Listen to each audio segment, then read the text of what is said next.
Yan, magandang gabi mga ka-listeners at ngayon ay samahan niyo po ako na mag-harvest ng ating Mongo sprouts. Ito po yung akin pong pinagkakabalahan minsan pagka may time po ako. Nagpapatubo po ako ng mga mung bean sprouts. Ayun po siya, oh. Okay. Ang gaganda ng tubo. Kasi bumili ako nitong sprouting tray natin. Ayan, oh. Para kahit papaano maiwasan na mabulukan ako. Kahit hindi ko na siya dilig-diligan ng todo, na laging dilig, kahit papaano is hindi siya masisira kasi may tubig na siya sa ilalim. Ayan po. Kahit pabayaan mo na siya ng 2 araw na hindi didiligan is mabubuhay. Okay, samahan niyo po ako mag-harvest ng ating toge. Kasi ilang tray yung ginawa ko dito. Bali siguro 8 tray. Yung 3 tray, dinala ko kanina sa trabaho namin at linuto namin.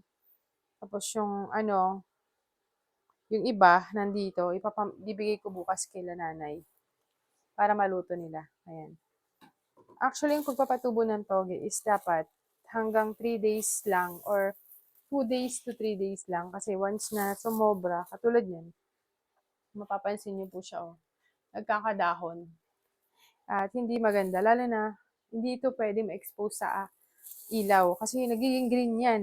Tutubo talaga. So, ang gagawin ko ngayon is, yan, ilalagay ko na siya sa plastic. Samahan niyo po ako guys ha. So, yan. Dahil siguro 3 days na to, kailangan ko na siyang i-harvest dito sa, ilang ulam na kami dito. So, ganito lang ang pag-harvest guys. So, di ba ganyan. Hahatakin ko lang ito. Hindi ko na puputulin yung ugat. Kasi, ulam din yan. Tapos, ayan. Ganyan lang siya. Mauulam pa yan. Masustansya yung part ng ugat na yan. Mabango. Parang amoy, yung bagong tubong, halaman. Wala siyang mabahong amoy, kaya goods siyang pang ulam. So, ayan. Hindi ko na siya huhugasan. Bahala na sila bukas maghugas sa bahay kasi meron pa siyang may mga po siya, balat-balat pa ng munggo. So, bukas na lang bahala silang maghugas. Masarap to guys, masustansya. Kung i-research niyo po yung mga sustansya na meron ang Mongo sprouts or toge, gugulat kayo na napakagandang itong alternatibong pagkain. Kung gusto niyo po ng protein, rich foods, at ito rin po ay merong peptide na nakakatulong po para bumaba yung blood pressure. Kung may mga high blood, maganda itong pang snack. Itong toge natin. Nakakabusog, mataas sa fiber, sa vitamins and minerals, tsaka nakakatulong para bumaba yung blood pressure. So, subok na namin to kasi yung asawa ko, high blood siya noon. Sobrang mataas lagi yung BP niya noon. Pero simula nung almost everyday na siyang kumakain nito, ayun, napababa namin yung blood pressure niya. Naging normal na. Dati, 160, 100, 150/90, ayan. Pero nung lagi na siyang kumakain nitong toge, naging 120/60 na lang lagi. Kaya, ito yung maire-recommenda ko kasi subok na namin. Ayan. Ang bango nito. Tsaka, ayan, napakasarap.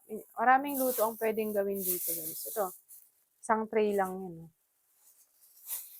Ang toge, magandang pagkakitaan to, lalo na kung kayo po ay nagtitinda ng lumpia. Tsaka nagluluto kayo ng ulam pang tinda. Okay, maganda to kasi mayroon lang kayong mga seedling tray or sprouting tray na ganito. Bili po kayo, lalagay ko yung link sa video na to para matry nyong bumili. Kahit bumili muna kayo ng ilang piraso para masubukan nyo.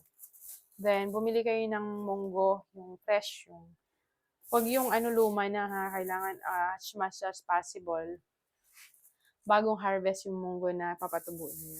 Then, i-research nyo lang, hugasan niyo yung munggo, pag malinis na, ilalagay nyo na lang, ilalatag nyo dyan, and then, pag hintayin nyo na lang, lagyan nyo lang ng, wag lang lulubog yung mismong buto, kasi bubulok yun. And then, ito po guys, meron siyang takip. Kapag nailatag nyo na yung munggo dyan, so, tatakpan nyo siya. And then, kapag sobrang init ng pinagpapatubuan nyo, mainit yung panahon, kailangan, huwag nyong isil masyadong ganyan kasi iinit yung loob, mabubulok. Kailangan iganon nyo lang para yung pagtakip nyo is may puwang siya. Makakasingaw yung munggo or yung pinapatubo nyo na toge sa loob. Ayan. So, kailangan ko nang i-harvest to, guys. Kasi, para mailagay ko sa ref. Kasi pag binabayaan ko dito, nakabukas, ano na yan, yung dahon niya lalaki na. Yun, guys.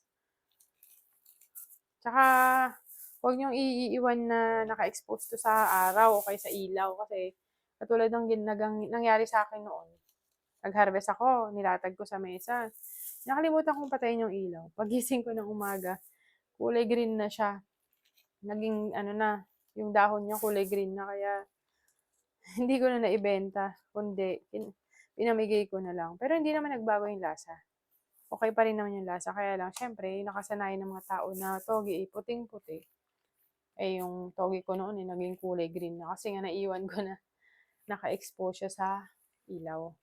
So, yun. Ganyan lang, guys. So, napakarami ko. 2 tray lang to. Pero, tignan nyo naman. Napakarami na.